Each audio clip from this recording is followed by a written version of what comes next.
नमस्कार दोस्तों, आज हम करने वाले हैं प्रेमचंद्रोत्तर हिंदी उपन्यास।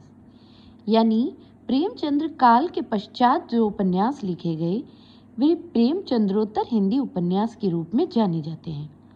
इन्हें 5 भागों में बांटा गया है।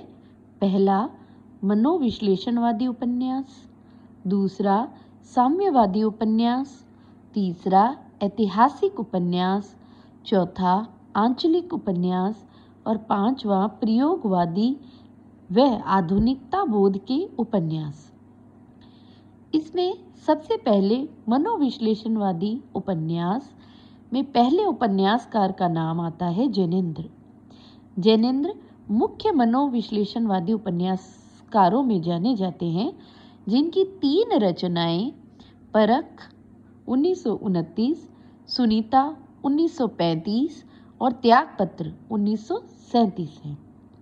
जैनेन्द्र के अन्य उपन्यास जो मनोविश्लेषणात्मक नहीं हैं, अतिरिक्त हैं, उन उपन्यासों में हैं पहला कल्याणी 1939, सुखदा 1952 और मुक्तिबोध जो अंतिम उपन्यास है। जैनेन्द्र के उपन्यासों में पात्रों के मन की उलझन व शंकाओं का निरूपण किया गया है। सुनीता में फ्रायड के सिद्धांतों के आलोक में हरिप्रसंग के व्यवहार का चित्रण है। त्यागपत्र में मृणाल की आत्मपीड़ा में मनोवैज्ञानिक चित्रण है। साथ ही अमेल विवाह का दुष्परिणाम इसके अंदर बताया गया है।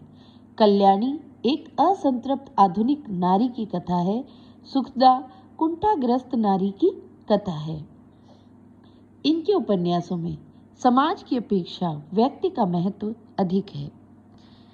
इसके साथ ही दूसरे उपन्यासकार जो मनोविश्लेषणवादी माने जाते हैं, इल्लाचंद्र जोशी।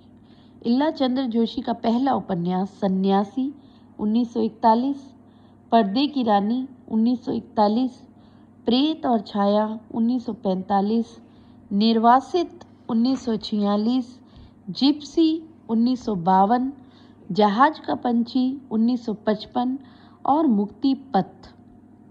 देखिए, मुक्ति बोध जैनेन्द्र की है, जबकि मुक्ति पथ इल्लाचंद्र जोशी की है। इनका जिप्सी उपन्यास बहुत महत्वपूर्ण है। इन्होंने भी मन की कुंठाओं का सुंदर विश्लेषण किया है।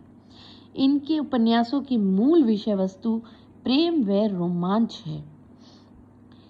इसके अतिरिक्त जो बहुत ही महत्वपूर्ण उपन्यासकार है जो मनोविश्लेषणवादी हैं, वे हैं अगेय, हीरानंद सच्चिदानंद वात्स्यन अगेय, जिन्होंने 3 रचनाएं की है।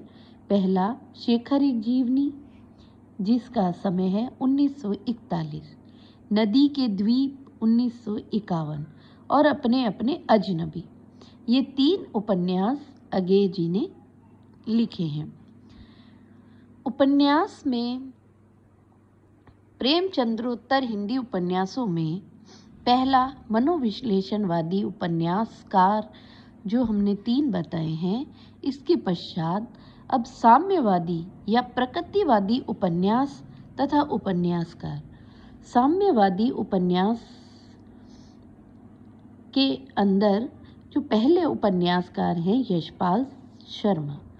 यशपाल शर्मा ने निम्न उपन्यास लिखे: दादा कॉमरेड 1941, देशद्रोही 1943, पार्टी कॉमरेड 1943, दिव्या 1945। बहुत महत्वपूर्ण है, कई बार पूछा गया है। दिव्या 1945, अमिता 1946, झूठा सच 1956। बहुत बहुत महत्वपूर्ण है।